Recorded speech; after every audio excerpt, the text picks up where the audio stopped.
Béni soit le nom de Jésus-Christ. Amen. Toujours touchant Israël, nous parlons sur recherchant sa présence. Amen. Gloire à Jésus-Christ. Amen. Nous voyons dans ce chapitre 14, le chapitre 13 et le chapitre 14 du Nombre sont des chapitres très importants, des chapitres capitaux. Amen. Dans la marche d'Israël. C'est là qu'intervient le jugement de Kades Barnea. Gloire à Jésus-Christ. Et voyez-vous, ce que nous venons de lire tout à l'heure, amen, se déroule après un événement. Voyez-vous, dans Nombre chapitre 13 là-bas, Israël fut envoyé à Canaan pour aller explorer le pays, pour s'assurer. Amen, eux-mêmes, Dieu ne croyait en sa parole. Moïse croyait en sa parole, à la parole du Seigneur. Mais pour que le peuple soit encore plus en confiance. Amen. Dieu va leur faire voir ce qu'il a dit. Dieu va leur montrer que ce qu'il leur a dit est la vérité. Gloire au Seigneur. Ils marchaient pour aller. Ils progressaient depuis l'Égypte. Ils progressaient pour aller entrer à Canaan. Gloire à Jésus-Christ. Dieu pouvait les laisser sans leur montrer réellement. Mais Dieu pouvait les laisser seulement sur la base de sa promesse. De dire, le pays que je vous envoie visiter est un bon pays, un pays où coule le lait et le miel. Gloire à Jésus-Christ. Dieu pouvait leur laisser s'asseoir sur la promesse. Vous comprenez cela? Amen. Je te dis simplement que Abidjan, c'est une belle ville. Hein? Je t'envoie à Abidjan, tu vas vivre à Abidjan. Abidjan, c'est une ville qui est bien, les rues sont goudronnées, et vraiment, Abidjan est une belle ville.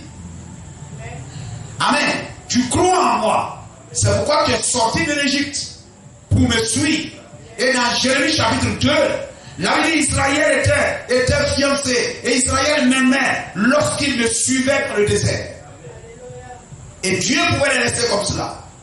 Amen. Et tu pouvais simplement me faire confiance sur la base que Abidjan est une belle ville, les rues sont goudronnées, tout est bien. Et je te dis, attends, tu iras à Abidjan tel jour de tel mois de telle année. Et sur cette base, tu as commencé à me faire confiance. Tu as vu ma gloire en Égypte. Tu as vu que j'ai ouvert la mer. Tu m'as cru, tu m'as fait confiance et tu es sorti. Malgré la chaleur du désert, le froid de la nuit, tu m'as fait confiance et tu me suis. Je pouvais te laisser comme ça. Et puis le jour, l'année, le mois, tu ramasses tes bagages et puis tu montes dans le car, tu vas à Abidjan. Gloire au Seigneur. Mais Dieu, pour montrer encore, amen, que sa parole est vraie, afin d'amener le peuple à lui faire encore plus confiance. Dieu va opérer encore des miracles. Dieu opère des miracles. Dieu répond à des prières. Dieu exauce nos prières.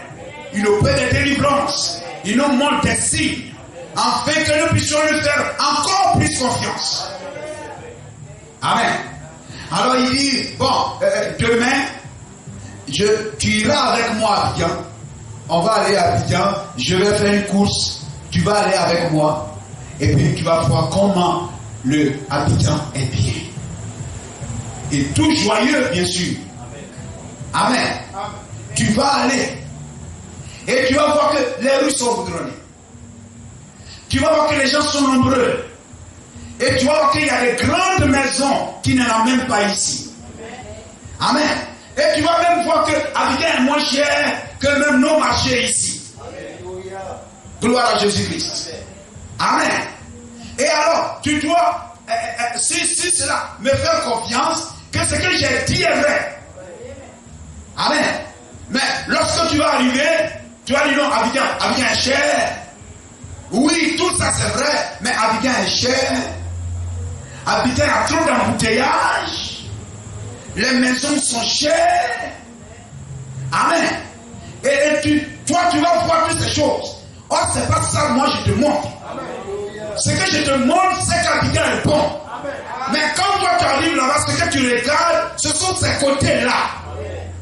Amen. Parce que Dieu ne nous montre pas. Dieu ne les a pas conduits pour leur montrer les difficultés d'Abidjan. Mais pour lui montrer combien lui, Dieu est grand et puissant pour vaincre chaque difficulté et de te donner de vivre ce qu'il a dit. Gloire à Jésus-Christ. Béni soit le nom du Seigneur. Amen. Donc il devra croire Dieu. Et oui, nous sommes allés. Voyez-vous au chapitre 13 et là-bas, il dit nous sommes allés et nous avons réellement vu que c'est un pays où coule le lait et le miel. Mais voyez-vous, ils ont aussi vu les fils d'Anak, de grande taille, etc. et tout ça. Amen. Mais comment tu peux apprécier le pays si ces peuples-là vont te rendre esclave? Dans ce cas, Dieu n'est pas capable d'accomplir ce qu'il dit. Mais si ce que Dieu dit, il veut me faire vivre ça, c'est que ces arbres qui sont des hommes, ces géants, ne sont rien. Gloire au Seigneur.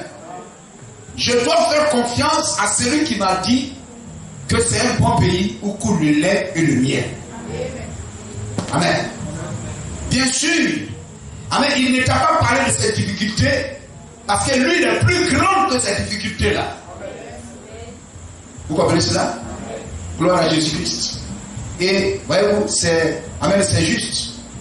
Lorsque nous venons, par exemple, dans ce message, on ne vient pas pour nous montrer que, amen, la vie dans le message est difficile. Mais on nous montre combien ce message est glorieux et que celui qui entre dans ce message vaincra chaque difficulté.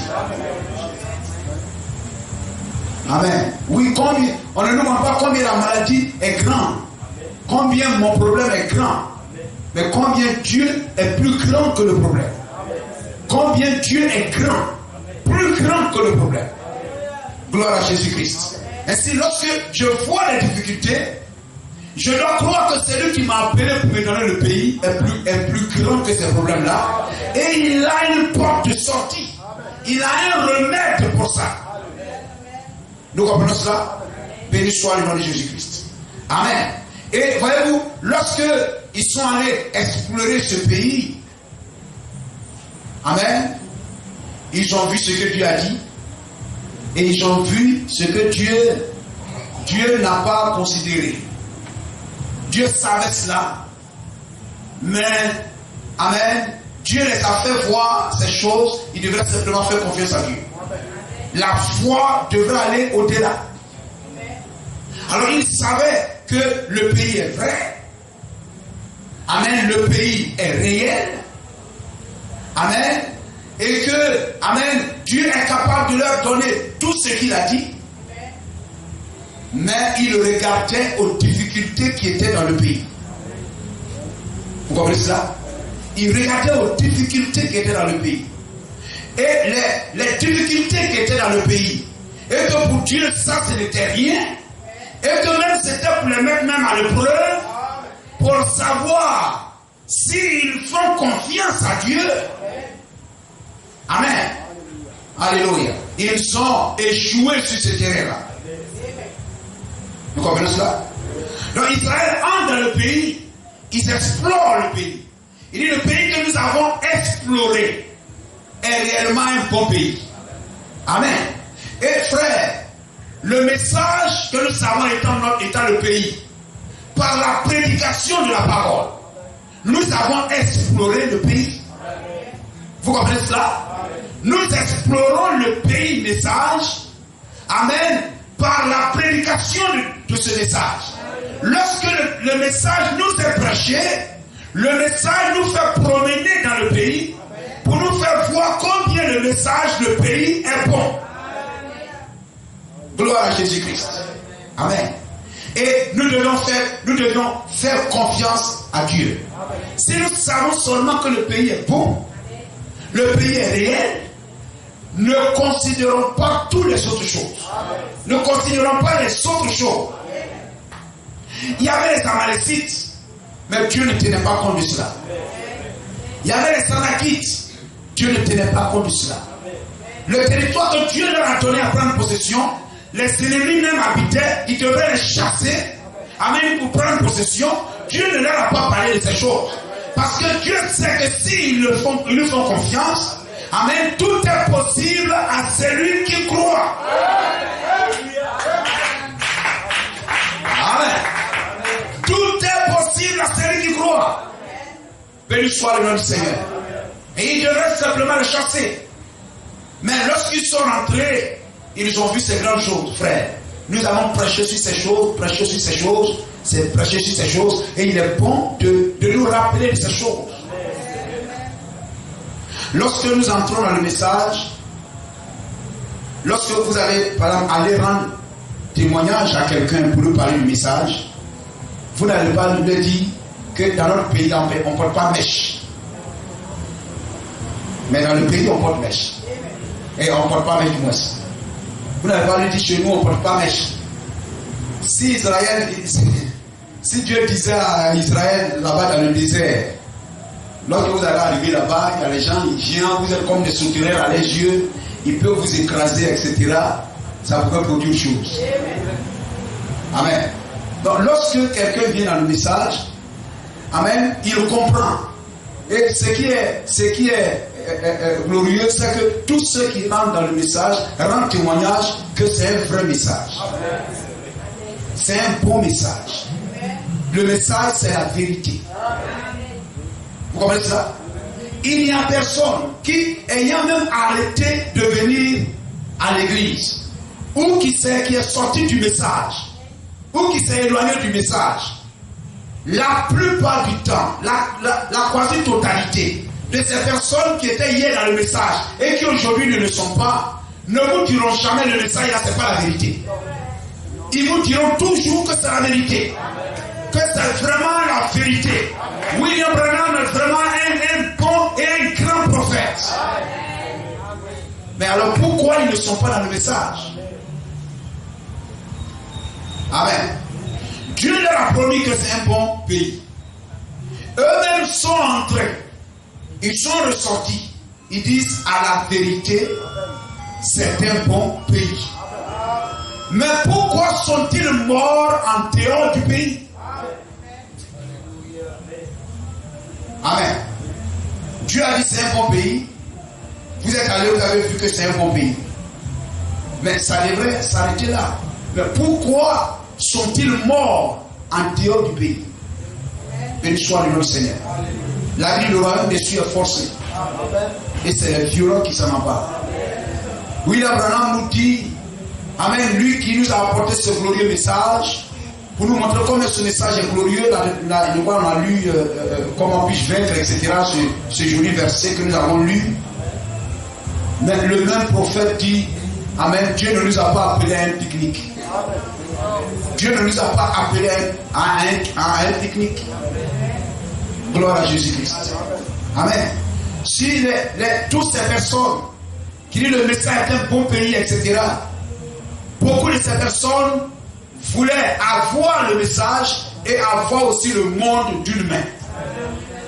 Avoir le message d'une main et le monde aussi d'une main. Amen. Ils veulent le message et en même temps avoir une vie facile. Peut-être être riche, libre de faire tout ce qu'ils veulent. Mais ils se sont rendus compte, le pays est beau, il est bien. Mais lorsque vous entrez et que vous promenez dans le pays, prédication sur prédication, prédication sur prédication, la prédication vous fait promener, vous fait voir combien le pays est bon. Et lorsque vous arrivez à un point, vous voyez que là, on n'a pas porté mèche. Et quand vous voyez ça, vous dites non, ça là, moi, vraiment, en tout cas, mais ça là, c'est la vérité. C'est-à-dire, on dit ça sans savoir que ne pas porter mèche là même là, c'est le message. Amen. Vous comprenez cela? Il faut prendre tout le message. Amen. Mais ils apprécient là où on ne parle pas de mèche. Ils apprécient là où amen, où on ne doit pas porter, mais là où on ne doit pas porter maquillage, là c'est difficile. Là où il ne faut pas porter mèche, ça c'est les Anaks, c'est les fils d'Anak, c'est les Amalécites. C'est trop géant pour lui. Où il ne faut pas porter boucle d'oreille, ce côté-là habite des fils d'Anak. Ils se promènent, ils arrivent là, c'est écrit. Il arrive là, il ne faut pas porter boucle d'oreille. Ce peuple-là habite le pays. Mais c'est des géants. C'est trop difficile. C'est difficile. On ne peut pas vivre ça. C'est-à-dire, je m'attendais à un pays où coule le lait et le miel. Mais dans ce pays-là, je peux porter boucle d'oreille. Je peux porter mèche. Je peux boire. Je peux avoir une copine. Je peux avoir un copain. Je peux regarder les films. Je peux regarder ceci. Amen. Ça, c'est tout ça. Alors le pays est beau. Gloire au Seigneur. Mais frère, ce sont des choses qui se trouvent aussi dans le pays. Afin de prouver notre foi. Amen. Afin de nous mettre à l'épreuve. Pour savoir si nous aimons Dieu plus que toutes ces choses-là. Gloire au Seigneur. Et je l'ai dit la dernière fois, la vie chrétienne est une vie de sacrifice. Vous arrivez là, vous faites un sacrifice. Amen. J'ai toujours aimé ça.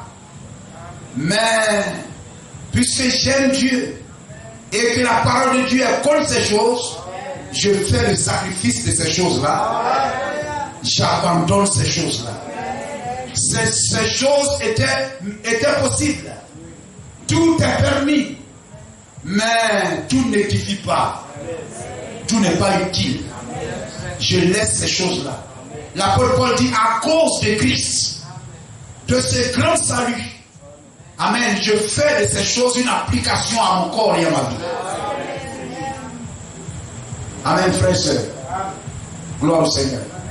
Et voilà, lorsque quelqu'un arrive, dans les premiers mois, dans les premières années, il se réjouit d'entendre certaines choses. Amen. Et voyez-vous qu'on se fait baptiser même avant d'explorer tout le pays. Vous comprenez cela? Ce n'est pas après 3 ans, après 4 ans même qu'on se fait baptiser. Mais aujourd'hui même, les gens écoutent la parole et aujourd'hui même, il leur est possible de se faire baptiser. Mais il y a des choses qui ne leur ont pas encore été prêchées. Amen. Et cependant, ils sont introduits dans le pays.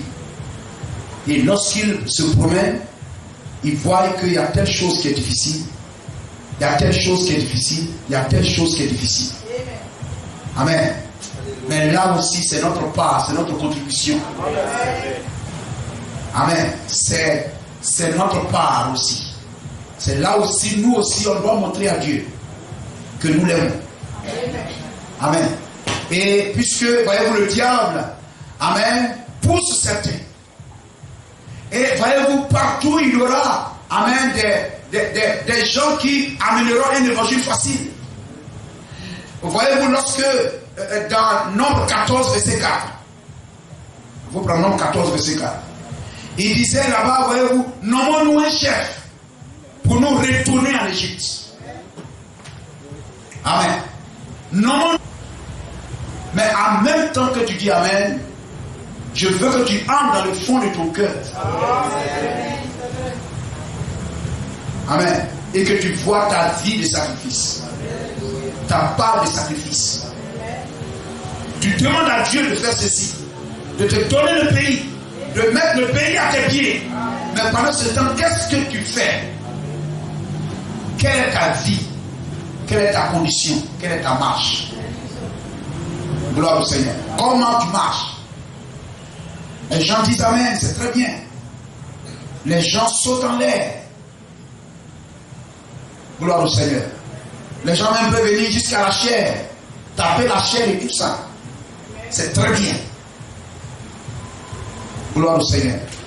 Mais je veux une vie sanctifiée. Amen. Parce qu'à l'intérieur de tout ça, il y a des vies de désordre. Ça voile des vies de désordre. Amen.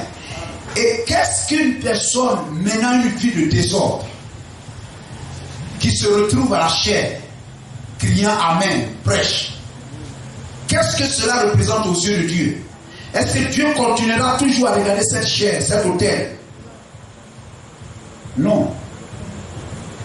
Gloire à Jésus-Christ. Amen. Il faut, amen, une vie sanctifiée. Amen. Derrière le Amen, derrière des danses, derrière, voyez-vous, Amen, toutes ces expressions de joie, il faut une vie sanctifiée.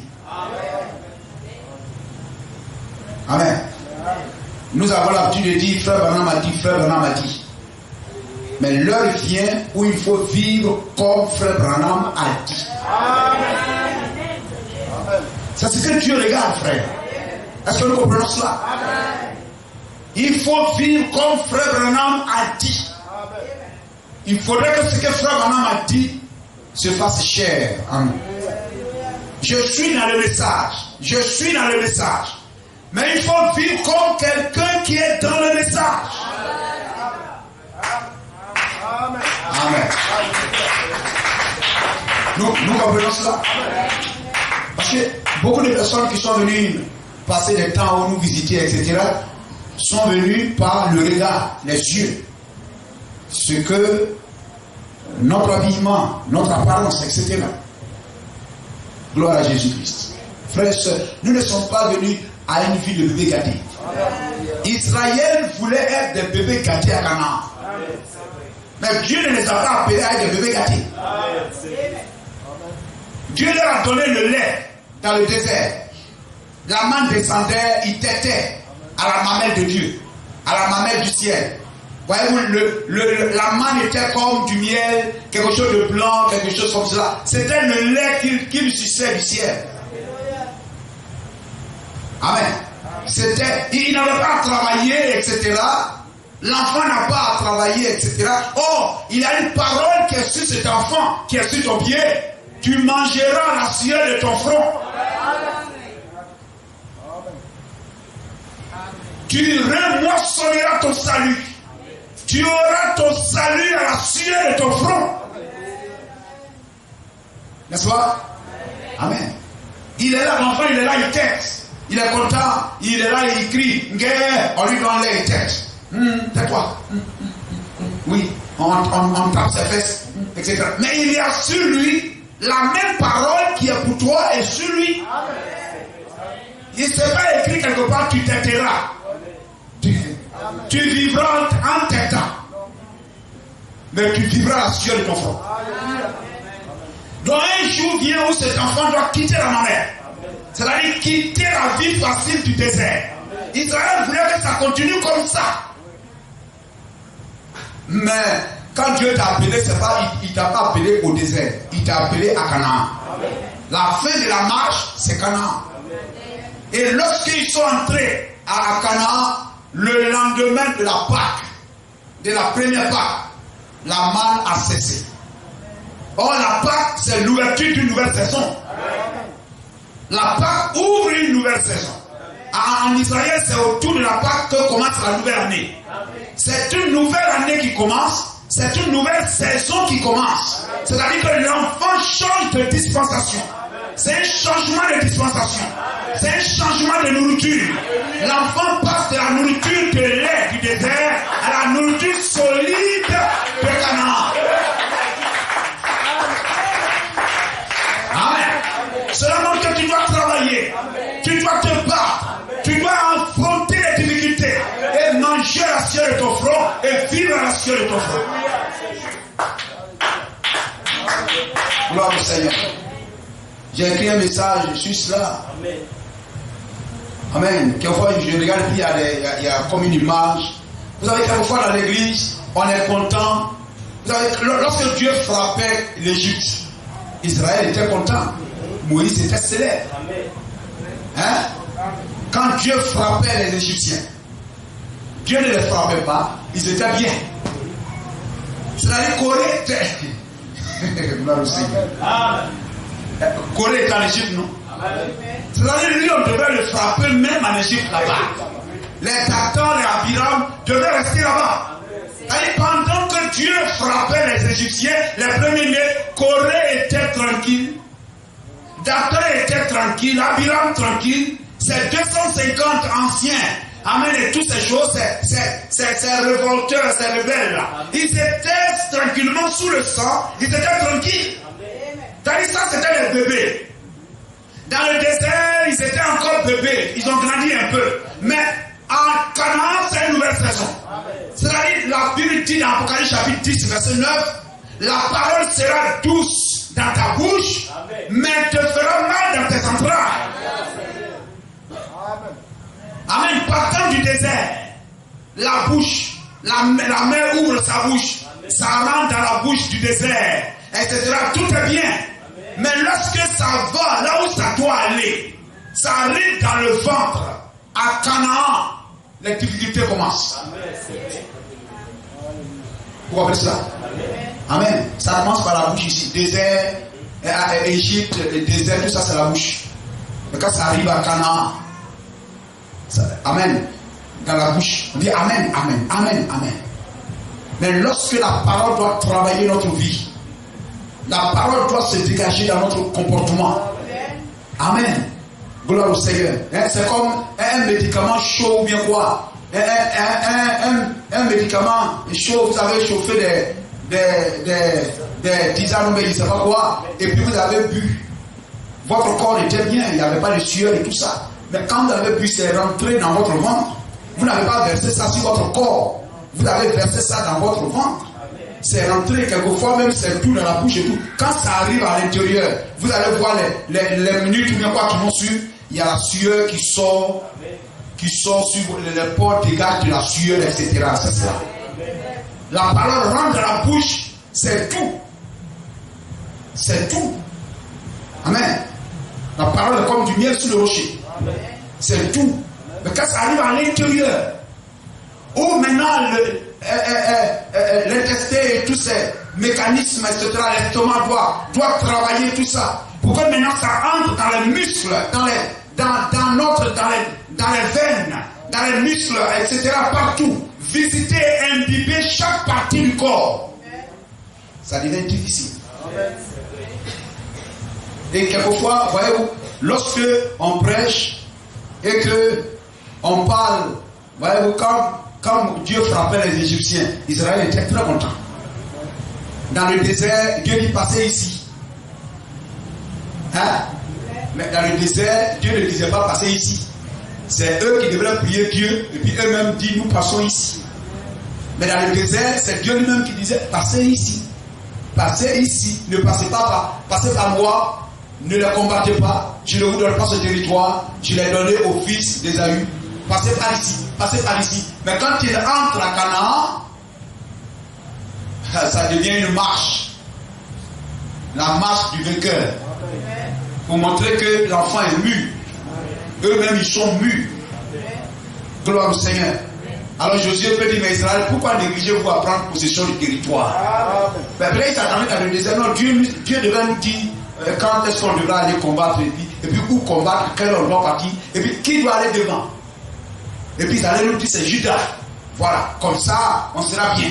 Donc ils étaient encore assis comme des enfants. Mais ils avaient déjà dépassé 18 ans. Ils étaient dans les 20 ans. Ils devraient eux-mêmes chercher leur propre déjeuner maintenant. Papa ne doit plus déjeuner. Ça devient difficile. Donc quand, amen, la prédication frappe l'Égypte, l'assemblée est contente.